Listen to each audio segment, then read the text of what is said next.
is the ruling on a Muslim befriending a kafir or a fasiq or a mubtada? Bismillah, alhamdulillah, wassalatu wassalamu ala rasulillah.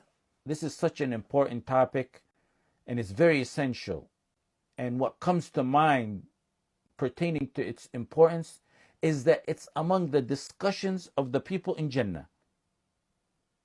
It's a matter that could be means for one's ultimate success or his ultimate failure. When Allah subhanahu wa ta'ala mentions the delight of the people in Jannah, Surah As-Saffat, their happiness and what they eat and drink, their spouses and gatherings, Allah gives a snippet of one of their discussions.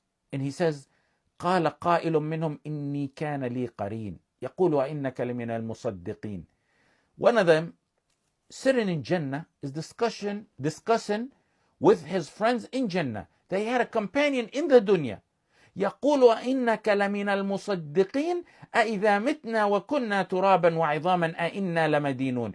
This friend that he had in the dunya would always try to put doubts in his mind by asking him, do you really believe?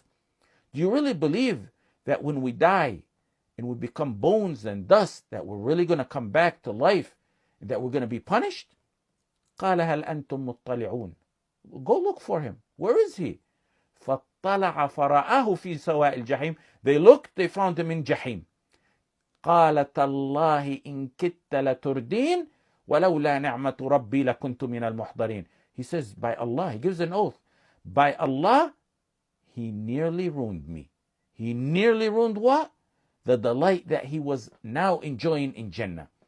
Isn't that the means that deprived Abu Talib from eternal happiness?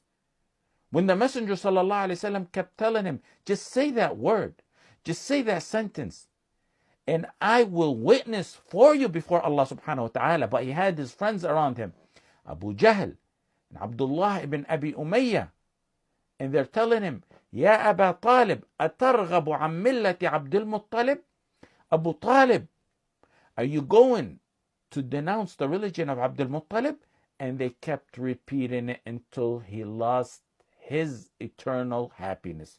Ibn Taymiyyah rahimahullah sums up the ruling on this matter in a one-liner.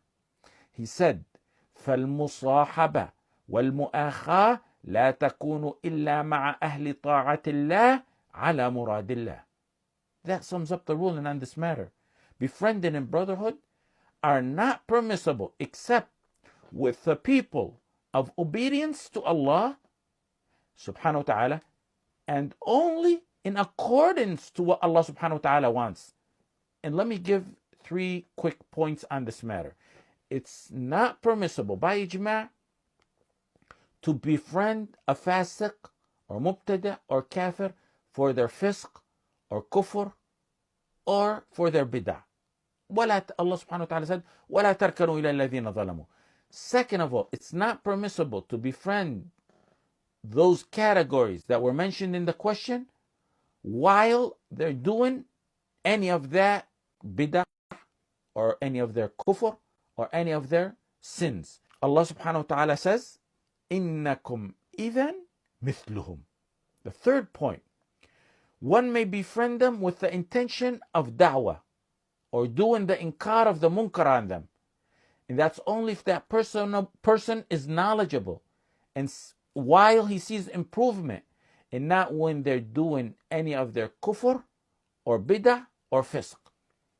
He has to be knowledgeable with strong iman, because the people of sins, and in particular the people of bid'ah, they may instill doubts and corrupt one's iman.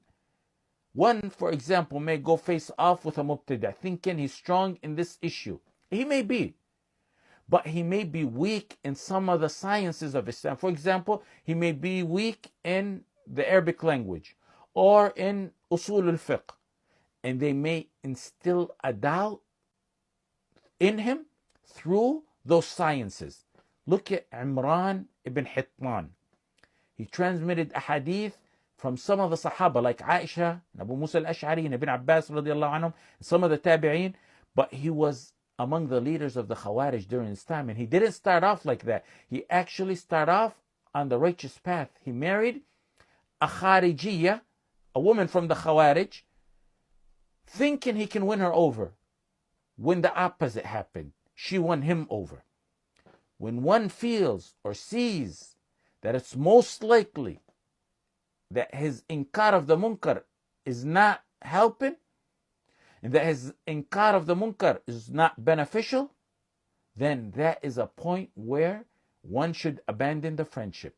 Some of the Maliki and Shafi'iyya said sitting with the fusaq, inasan lahum, meaning to keep them company, is a sin. And I don't believe they were meaning that it was in the context of while they were committing sins. But in general settings, distancing oneself is not just to be safe from them, but it's also a form of reprimand. In Al-Furu', Ibn Muflih attributed to Imam Ahmad that he said, one will not be sinned for abandoning a person who is persistent on a sin until he leaves it. And he stated that abandoning such friendship is one of the ways of doing inkar of the munkar. Some of the Salaf considered shayateen al-ins, the shayateen of the ins, worse than the shayateen of the jinn. Because shaitan of the jinn, you can seek refuge in Allah from him, and he will leave. Shaitan al-ins will stay at one until he gets him to fall in the sin. Ibn Rajab al-Hanbali in Lata'if al-Ma'arif said, in meaning, that sins are ominous and one may not be safe from the punishment of Allah befalling him while he sits with sinners. And that's why one should distance himself from them. In Jami' al-Masail, Ibn Taymiyyah rahimahullah ta'ala said, abandoning is legislated. It's part of our religion. And he mentioned some verses on it from the Quran, like the verse, وَهْجُرُهُمْ هَجْرًا جَمِيلًا, and وَالرُّجْزَ فَهْجُرْ وَإِذَا رَأَيْتَ الَّذِينَ يَخُوضُونَ فِي آيَاتِنَا, and the verse وَتَوَلَّ عَنْهُمْ. And he said, and like that is how the Messenger sallallahu alaihi wasallam was ordered to abandon 3 of the Sahaba who stayed back in from the battle of Tabuk, and how Umar radiallahu an dealt with Sabigh ibn Isq or Sabigh ibn Usayl. There's a discrepancy in his name. Ibn Taymiyyah rahimahullah ta'ala said that's for 2 reasons. Abandon them so he will not see their evil or hear it and become a partner in it. And Allah subhanahu wa ta'ala said in Surah An-Nisa, إِنَّكُمْ إِذًا مِثْلُهُمْ. And also, he said, as a punishment for them. Ibn Taymiyyah rahimahullah ta'ala in Mukhtasar al-Fatawa al-Masriya said, one may not even sit with a sinner unless it's a darura.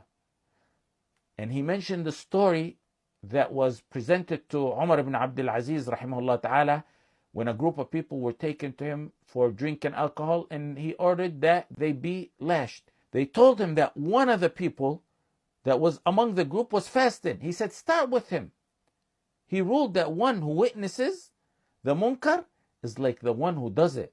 That's taken from the verse of Allah, إِنَّكُمْ إِذًا مِثْلُهُمْ. Al-Haytami, in his book on major sins, mentioned the major sin number 442 as being sitting with the fusaq. And he said, some said there's no difference between sitting with them and befriending them while they're doing their fisq, or if they're not doing it. And he said in summary and in meaning, he said, one sitting with them gradually becomes amused and entertained by them, and he begins to lean towards their actions by necessity. And he said, sitting with them over time will cause one to be inclined to them and to like them and to imitate them. In Jami' al-Masail, Ibn Taymiyyah rahimahullah ta'ala mentioned that sometimes one is forced into mu'ashara, into what's similar to befriending. And he said that may be exempted unless it's going to affect his mind or his deen. What he means, example like this, is like the parents. Some may have parents who fall into major sins or into bid'ah, like alcohol, for example.